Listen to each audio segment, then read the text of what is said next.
चलिए तो हम लोग देखिए साइंस आज शुरू करते हैं, और जो पिछला टॉपिक था हम लोग का ग्रेविटी वाला, उसी को थोड़ा सा कंटिन्यू करते हैं, उसको खत्म करते हैं, क्योंकि इसमें थोड़ा सा और बचा हुआ है बस। ठीक है, तो बात मत करिएगा, थोड़ा इधर देखिए। ग्रेविटेशनल वाला लास्ट टॉपिक हम लोग को आज पढ़ना है, और उस लास्ट टॉपिक का क्या नाम है कि गुरुत्व के अधीन गति। गुरुत्व के अधीन गति।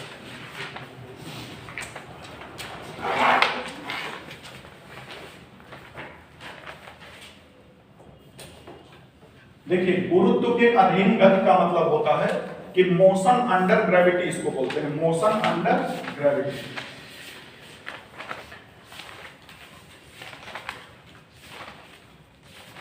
ये आपको बता ही चुके हैं कि गुरुत्व और गुरुत्वाकर्षण में क्या अंतर होता है। गुरुत्वाकर्षण ब्रह्मांड के किन्हीं भी दो पिंडों के मध्य लगता है, और गुरुत्व बल क्या होता है, ये पृथ्वी और किसी वस्तु के मध्य आकर्षण बल होता है।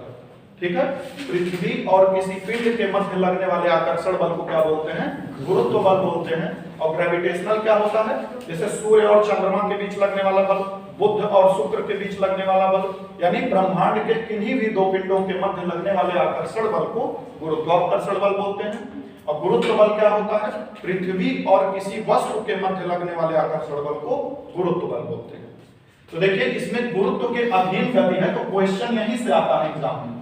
कैसे आता है, जैसे मान लीजिए यहां पर पृथ्वी है और हमने कोई m द्रव्यमान का, m मास का वस्तु ऊपर फेंका, तो ऊपर फेंका तो ये जो है मान लीजिए h हाइट पर ये गया, h हाइट, तो h हाइट पर यानी h ऊंचाई पर गया कोई, जैसे ये हमने ऐसे फेंका मास, तो h ऊंचाई पर गया, तो जिस समय ये ऊपर जाएगा उस समय सोचिए ग्रेविटी नीचे, ग्रेविटी तो हमेशा नीचे लगती है, ये तो ऊपर लगेगी नहीं। तो जिस समय ये द्रव्यमान ऊपर जाता है उस समय ग्रेविटी इसकी नीचे काम करती है g। तो जब भी ये ऊपर जाएगा तो आप इसको -g लेंगे। क्यों -g लेंगे, क्योंकि इसको ऊपर जाने के लिए जो है गुरुत्व के अगेंस्ट काम करना पड़ रहा है, मतलब इसका विरोध करते हुए ऊपर जा रहा है। जैसे कि ये ग्रेविटी नीचे हमेशा लगती है, ऊपर तो लगेगी नहीं, क्योंकि गुरुत्वाकर्षण, गुरुत्व का मतलब ही होता है कि पृथ्वी किसी भी वस्तु को जिस बल से अपनी ओर आकर्षित करती है उसे क्या कहते हैं, गुरुत्व बल कहते हैं। तो इसका मतलब है कि इस वस्तु को जो है गुरुत्व के अगेंस्ट काम करना पड़ेगा। तो इसका मतलब जब भी गुरुत्व के अधीन गतियां दो प्रकार की हो सकती हैं, या तो कोई वस्तु ऊपर जाएगा और या तो नीचे आएगा।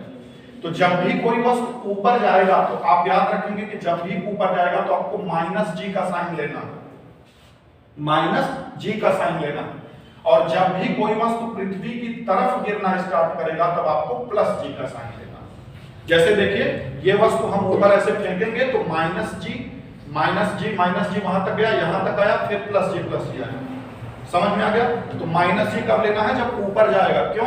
क्योंकि गुरुत्वाकर्षण बल के जो गुरुत्व बल है इसके अगेंस्ट काम करना पड़ रहा है, विरुद्ध काम करना पड़ रहा है। और जब उसकी तरफ आएगा तो चूंकि पॉजिटिव है, क्योंकि खींचेगा उसको, तो इससे पॉजिटिव हो जाएगा। आई बात समझ में? तो देखिए, इसमें 3 प्रकार का इक्वेशन हमें पढ़ना है, 3 प्रकार का इक्वेशन हमें पढ़ना है।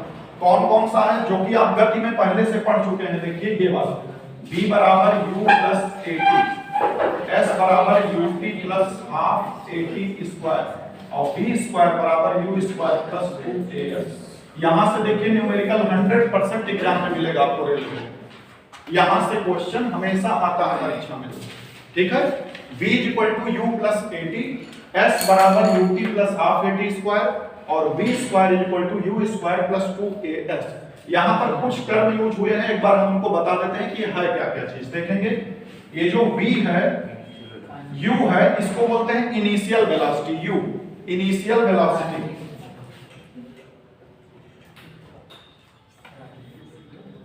इनिशियल मतलब क्या होता है, शुरुआती। जैसे जब हम किसी वस्तु को फेंकना स्टार्ट करेंगे तो इसका शुरुआत में कितना इसका वेग है, ये होता है इनिशियल वेलोसिटी। v का मतलब होता है फाइनल वेलोसिटी, अंतिम वेग। ठीक है, और यहाँ पे जो यस है, याद रखिएगा, ये डिस्टेंस नहीं है, डिस्प्लेसमेंट है। बहुत लोग इसको डिस्टेंस बोलते हैं, गलत, डिस्प्लेसमेंट है, विस्थापन।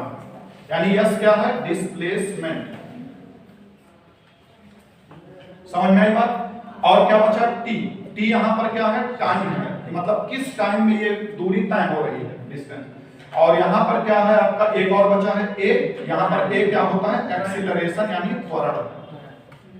यही चीज यहाँ पर, लेकिन ये देखिए ये वाली जो गति थी ये सीधा सीधा चलता था, मतलब कि जैसे मोशन इन वन डायमेंशन, मतलब जैसे कोई कार जा रही है सड़क पे, कोई बस चल रही है सड़क पे या ट्रेन जा रही है, उसके केसेस में ये फार्मूला लगता था। लेकिन यहाँ पे हम लोगों को क्या पढ़ना है, गुरुत्व के अधीन गति, यानी ऊपर या नीचे ऐसे जाएगा कोई पार्टिकल, या तो ऊपर जाएगा या तो नीचे आएगा। तो यहाँ पे जहां जहां ए है वहां वहां यहाँ पे जी रखना पड़ेगा, लेकिन वहां पे ए हमेशा पॉजिटिव जाता था जो है, क्योंकि एक्सेलरेशन मतलब ही होता है चेंज इन वेलोसिटी। तो चेंज इन वेलोसिटी पॉजिटिव होता है क्योंकि वेलोसिटी में जब बढ़ोतरी होगी तभी एक्सेलरेशन आएगा, ठीक है। यहाँ पे देखिए क्या होता है कि जब कोई वस्तु पृथ्वी से ऊपर डायरेक्शन में जाती है तो जाहिर सी बात है, आपको उस दिन बताई गई थी कि जी का मान घटता जाता है जैसे जैसे ऊंचाई पर जाते हैं, तो इसका मतलब जी का मान निगेटिव लेंगे, और जैसे जैसे वो पृथ्वी की सतह की तरफ आता जाएगा तो जी की वैल्यू क्या ली जाएगी, पॉजिटिव ली जाएगी। सही है इतनी बात। तो यहाँ पर वो तीनों फार्मूले चेंज हो जाएंगे। यहाँ पर कैसे कैसे चेंज होंगे ये देखिए, v इक्वल टू आएगा a plus minus G T, ये a की जगह g आ गया। अच्छा ये कहां है, प्लस माइनस लिखा जा रहा है, जब अब डायरेक्शन में जाएगा तो g माइनस लेना है, यानी जब वो कोई वस्तु ऊपर जाएगा तो आप माइनस जी लेंगे, जब नीचे आएगा तो आप प्लस जी लेंगे।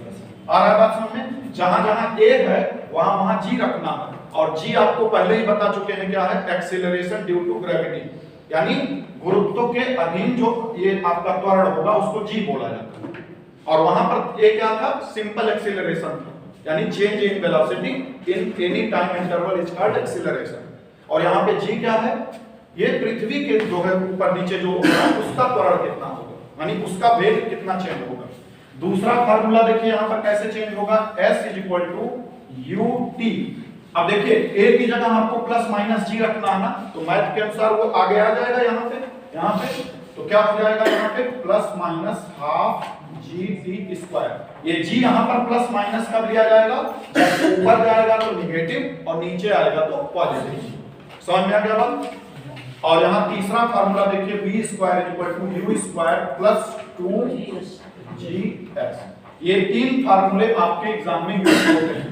तो ऐसे डायरेक्टली क्वेश्चन भी आ सकता है फार्मूला बेस पे, कहेगा कि कोई पार्टिकल जो है वो 5 मीटर पर सेकंड से शुरू किया है, ठीक है, और 10 सेकंड बाद उसका विस्थापन कितना हो जाएगा। तो आपको बस इसी फार्मूले में रख देना है, कुछ करना नहीं, लेकिन आता रहेगा तब तो समझ में आएगा कि कब पॉजिटिव लेंगे कब निगेटिव लेंगे, ये पता रहेगा तब तो फार्मूले में रखेंगे। तो फार्मूला बेस्ड ही क्वेश्चन है, लेकिन हमें ये पता होना चाहिए कब पॉजिटिव लेना है कब निगेटिव। समझ में आ गई बात। तो ये आप नोट कर सकते हैं, ये तीनों फार्मूला आप नोट कर सकते हैं।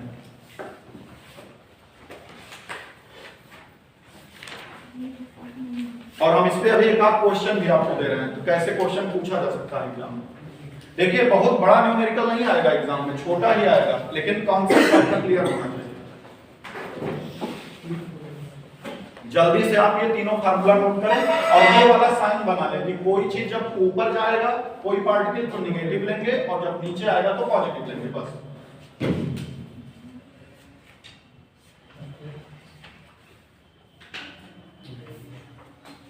अगर आपको जल्दी करना है तो आप इसका पिक भी ले सकते हैं, घर पे जाके नोट कर सकते हैं।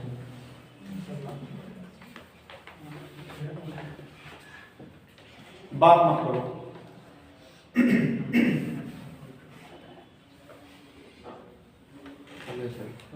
हो गया ना।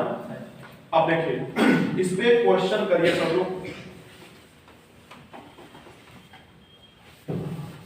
जैसे देखिए कह रहा है कि कोई वस्तु, ऐसे जल्दी जल्दी लिखिए साथ में हमारे सब लोग, कोई वस्तु 5 मीटर पर सेकंड के वेग से ऊपर फेंका गया,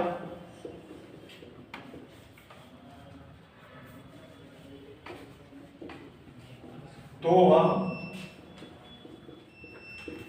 कितने समय में अधिकतम ऊंचाई पर पहुंच जाएगा। अब देखिए एकदम आसान क्वेश्चन है, लेकिन जिसका कॉन्सेप्ट नहीं क्लियर है वो नहीं कर सोचेगा कौन सा न्यूमेरिकल दे रहा है। ग्रुप डी में लोग कहते हैं ना साइंस में न्यूमेरिकल आता है खूब सारा। आपके 25 क्वेश्चन में मान के चलिए कि 15 क्वेश्चन तो न्यूमेरिकल रहेगा, लेकिन वो न्यूमेरिकल कैसा रहेगा, बस फार्मूला बेस्ड रहेगा, बस पता होना चाहिए कि लगाना कैसे। तो कोई वस्तु 5 मीटर पर सेकंड के वेग से, यानी ये वस्तु है, इसको 5 मीटर पर सेकंड से ऊपर फेंके तो पूछ रहा है कि वह कितने समय में अधिकतम ऊंचाई पर पहुंच जाएगा। मतलब इसका आपको टी निकालना है कि कितने समय में वो अधिकतम ऊंचाई पर पहुंच जाएगा। ठीक है, निकालिए इसको जल्दी सब।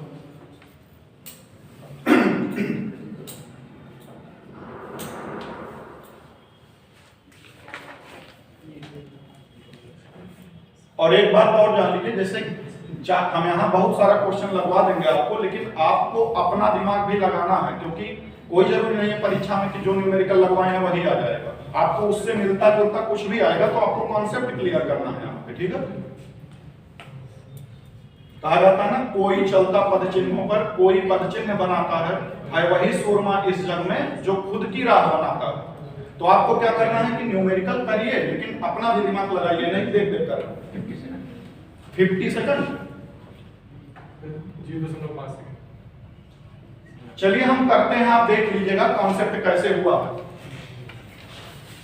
देखिए कुछ करना नहीं है इसमें, कह रहा है कोई वस्तु 5 मीटर पर सेकंड के वेग से ऊपर फेंका गया। इसका मतलब इसका इनिशियल वेलोसिटी कितना दिया गया है, मतलब कि जिससे फेंका गया वही तो इनिशियल हुआ, शुरुआत में।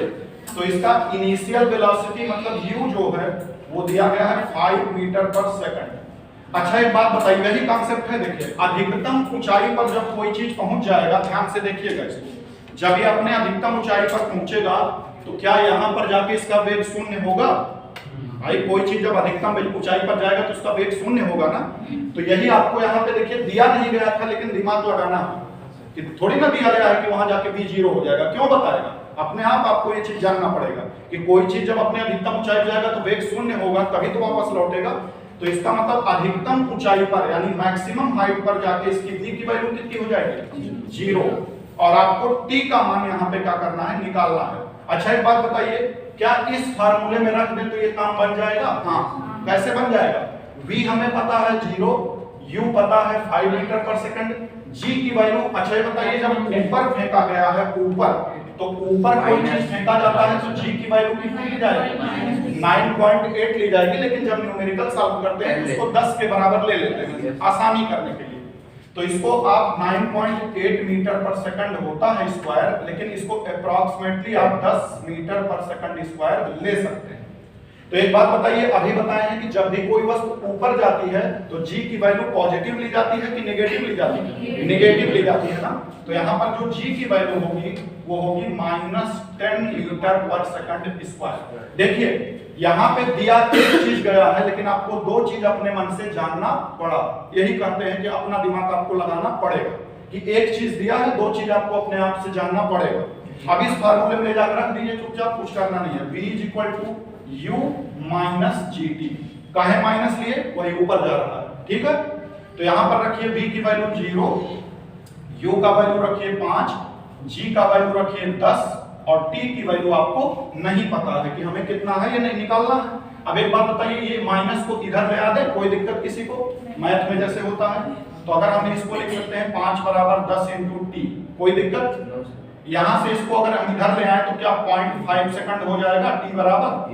बस यही उत्तर हो गया। मतलब आधा सेकंड में। अब ऐसे ऑप्शन में दिया रहेगा, ए ऑप्शन में दिया रहेगा कि 1/2 सेकंड, मतलब यही से हो गया आधा सेकंड। यहाँ पे दे देगा कि 1/4 सेकंड, यहाँ पे दे देगा सी में 2 सेकंड और यहाँ पे डी में दे देगा 10 सेकंड।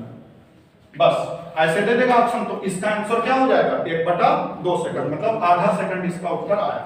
तो ये दिमाग आपका काम अब कर रहा है कि किस तरीके से क्वेश्चन लगेगा, कि आपको एक चीज कोई दिया रहेगा, बाकी चीज आपको जानना पड़ेगा कि कैसे कैसे होगा। आ रहा समझ में? इसको नोट कर लीजिए। ऐसे ही क्वेश्चन एग्जाम में मिलता है, आपको बस एक चीज कोई दिया रहेगा और बाकी चीजें आपको अपने मन से थोड़ा जानना पड़ेगा कि ऊपर जा रहा है कि नीचे आ रहा है कि कहां हो रहा है।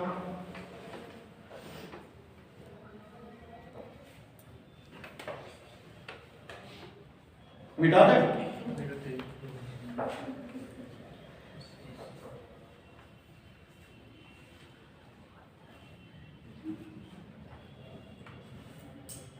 और एक अंतर और होता है रेलवे की साइंस और जो अन्य परीक्षाओं की साइंस आती है कि ज्यादातर जो जनरल एग्जाम के साइंस होते हैं उसमें बायो के क्वेश्चन ज्यादा आते हैं। जो जनरल एग्जाम होता है। लेकिन ये जो रेलवे ग्रुप डी का एग्जाम है एनटीपीसी का, इसमें फिजिक्स का न्यूमेरिकल खूब आता है। आप देखिएगा प्रीवियस ईयर क्वेश्चन, क्योंकि आपको टेक्निकल काम करवा रहा है ना वहां पे रेलवे, तो इसलिए आपसे वहां पे टेक्निकली क्वेश्चन पूछे जाते हैं। मिटा दें आप।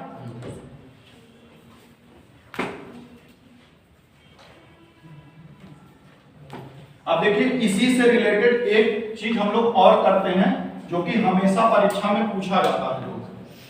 इसी ग्रेविटी से ही रिलेटेड एक चीज है, जो है क्या चीज है कि हमें किसी सिंपल पेंडुलम का जो है टाइम पीरियड निकालने के लिए आता है एग्जाम में। आप देखिएगा कोई भी पेपर, उसमें ये फार्मूला आपको जरूर दिखेगा, बड़ा इंपॉर्टेंट फार्मूला है, T = 2π√L/g।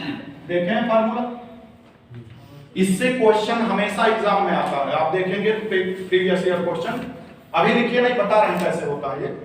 इसमें क्वेश्चन जानते हैं कैसे आता है, जैसे कहेगा कि एक झूला झूल रही कोई लड़की है, वो झूले पर बैठी है, जो वो वाला झूला होता है इस तरीके से पेन मारने वाला, कहेगा कि उस पे लड़की झूले पर से खड़ी